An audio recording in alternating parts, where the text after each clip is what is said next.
Hi everyone, welcome. I'm Diana English, and next to me is the lovely Jackie Wright. Thank you, Jackie, for being here today. My pleasure. Thank you. And for those of you who do not know Jackie, she is, besides a very lovely lady, also a very acclaimed, well-respected, and well-loved, down-to-earth, no-nonsense tutor of mediumship here in Holland, where we are today, Arthur Findlay College, and all over the world, and also the author of her own book, Pathway to Mediumship.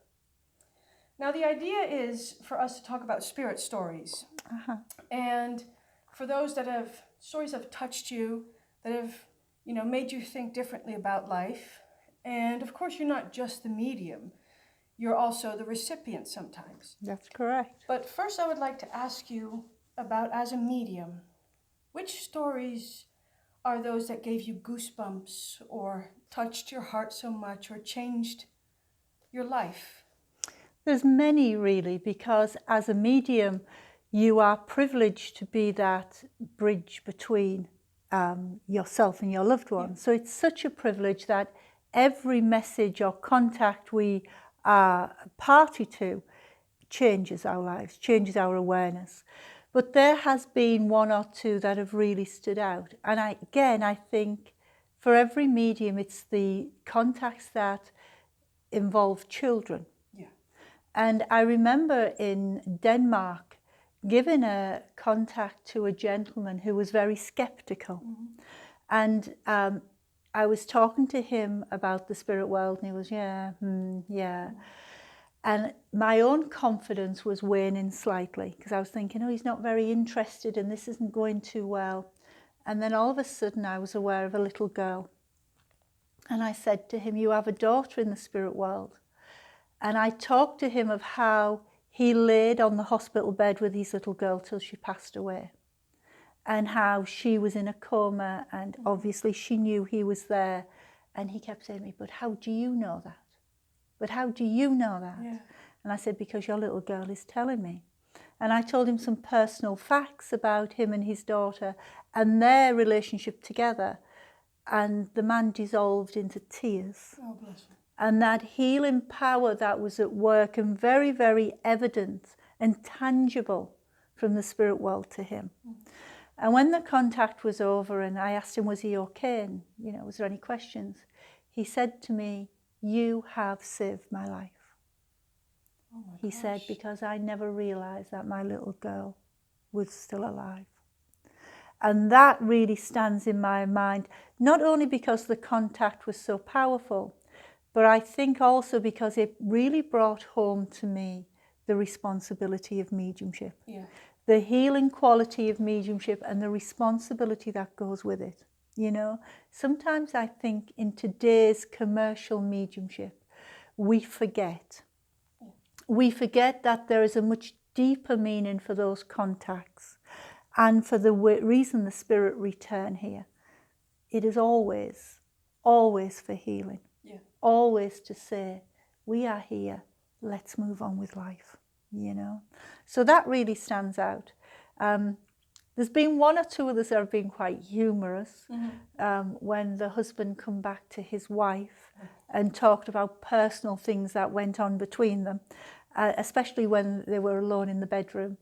And then you have to stop and think, what can I actually say here? Yes. But, you learn to become creative with your language when you're speaking, but it brought a lot of humour.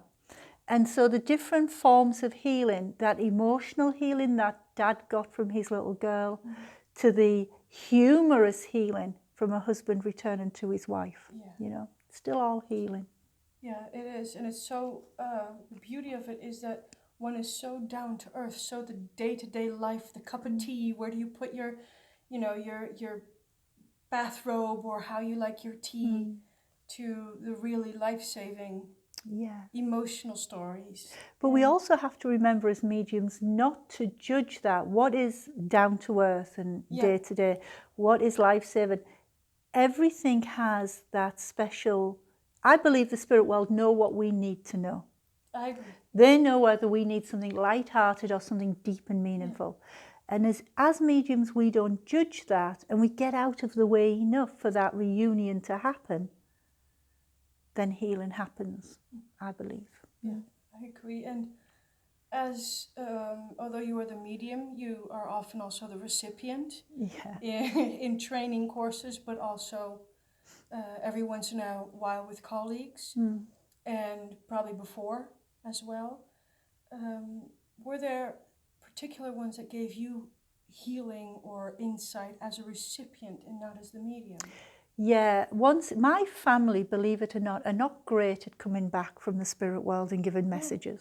They're really not. I could take that personally and think it was down to me, but they're not that good at coming back. But again, there are two messages that stand out. One was at the Arthur Findlay College with Paul Jacobs. Yeah. And most people who know me know that I didn't have the best of childhoods and my mum was quite mentally ill. And Paul Jacobs gave me a wonderful contact from my mum where he talked in front of people, where he talked about the relationship my mum had with me and how we were together, down to how she is now in the spirit world. And he showed me in this one message, and there was a lot of good factual detail, how my mum had progressed. And what I loved about this message was he never once said, your mum is saying she loves you. Oh, good. And that I think we do too flippantly. Oh, they love you very much. If he'd have said to me, your mum loves you, I'd have said, you haven't got my mum. Yeah. So that was extremely evidential, but for me, extremely healing, you know, and it was laden with fact. There was another very brief message after that, where I'd gone to a local spiritualist church near my home. And it was a cold night and I had a polo neck jumper on. And I sat there, and at the very end of the demonstration, the medium just said, can I very quickly come to you? It's not going to take long, but your mum is very happy you're wearing her necklace. And she couldn't see it. It was underneath the jumper. And underneath my jumper, I had the necklace, the only piece of jewellery my mum left me. And nobody could see it. And she just said straight, not you've got a necklace belonging to a lady in spirit, or you're wearing something belonging to somebody. She said, your mum is pleased you're wearing her necklace. So two very different messages, but both extremely factual. Just to go back to the message of Paul, Paul Jacobs' evidential message, give me the courage to heal. It gave me the courage to leave behind the past and the childhood and then to move forward with life. And again, that is the power of mediumship. And did it also cause you to understand your mother as a grown-up? Absolutely. As a fellow woman? Yeah. I could meet my mum not as a broken child, but as a woman understanding a woman's journey. That's magnificent. And that, again, was the healing power. That's on so many levels. I mean, it must have, would you, if you think back at it, do you feel it would have changed also the way you work for and with spirit? No doubt about that. From that message, my mediumship changed enormously.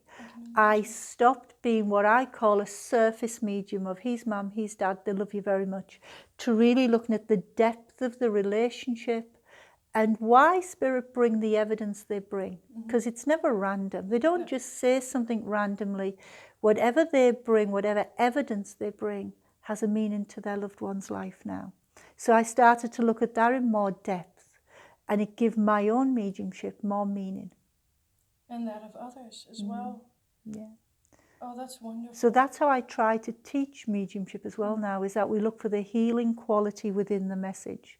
We don't just look at the communication. What is the healing quality that's happening within that communication? And truly, it sounds like the story of that person from the greater scheme of things, and not just the memories or the fragments, but the whole person. Absolutely right. The relationship together, the reason why you were mum and daughter or father and daughter or whatever, what we learned from that relationship within that lifetime, and now how do we move forward with that? That's beautiful. And I honestly believe that's the power of the spirit world. I don't believe at all that the spirit world just come back because they can. I believe they come back for a very specific reason, to say, we are alive. You will see us again. Now, what are you going to do with life? Exactly. How is your life going to evolve and change now you have that knowledge? It's not, we'll have to wrap it up, but it comes back to, although I haven't read it yet, but this is my copy now, the pathway to mediumship, it seems as not just the pathway to mediumship. It is the pathway to everything. It is. And it is the journey of your soul in this world. Yeah. It really is. And if we can remember that every soul is on a journey, and we look at the reason for that journey, it gives us a greater depth to the mediumship, yes, but also to our life. And the union. Absolutely. The reunion. Yeah, exactly. The reunion. All right. Well, thank you, Jackie. Thank you ever so much. Thank you. Okay, thank you. That's a wrap.